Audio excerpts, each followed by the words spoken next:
ప్రపంచంలో అత్యంత కాలుష్యకారకమైన దేశం ఏదో తెలుసా? స్విట్జర్లాండ్లోని ఐక్యూ అనే సంస్థ ఎవ్రీ ఇయర్ ప్రపంచవ్యాప్తంగా 143 దేశాల్లో నుంచి గాలి నాణ్యత పరీక్షలు చేసి మొత్తం ఏ దేశంలో విపరీతమైన గాలి కాలుష్యం ఉందో ఆ రిపోర్ట్స్ రిలీజ్ చేస్తుంది. అట్లనే 2025లో కూడా మొత్తం 143 దేశాల్లోని 9,000 పైచిలుకు నగరాల నుంచి ఈ గాలి నమూనాల్ని సేకరించి వాటిని పరీక్షించింది. దీంట్లో మొత్తం 130 దేశాల్లో గాలి నాణ్యత విపరీతంగా పడిపోయిందని చెప్పింది. ఇందులో అత్యధికంగా గాలి కాలుష్యం ఉన్న దేశాలు ఆసియాలోనే ఉన్నాయి. మొదటి స్థానంలో పాకిస్తాన్ ఉంది, రెండో స్థానంలో బంగ్లాదేశ్ ఉంది, మూడో స్థానంలో తజకిస్తాన్ ఉంది. మరి భారతదేశం విపరీతమైన కాలుష్యకారక దేశాల్లో 6వ స్థానంలో ఉంది. అంతేకాదు మొత్తం 9,000కు పైగా నగరాల నుంచి గాలి నమూనాలు సేకరించిందని చెప్పినాం కదా.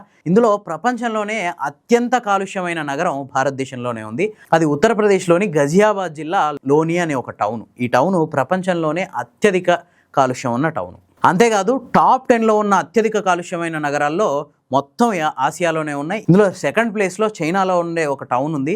ఇక 4th ప్లేస్లో మన భారతదేశ రాజధాని. ప్రపంచంలోనే అత్యంత గాలి కాలుష్యం ఉన్న నగరాల్లో 4th ప్లేస్లో భారతదేశ రాజధాని ఢిల్లీ ఉంది.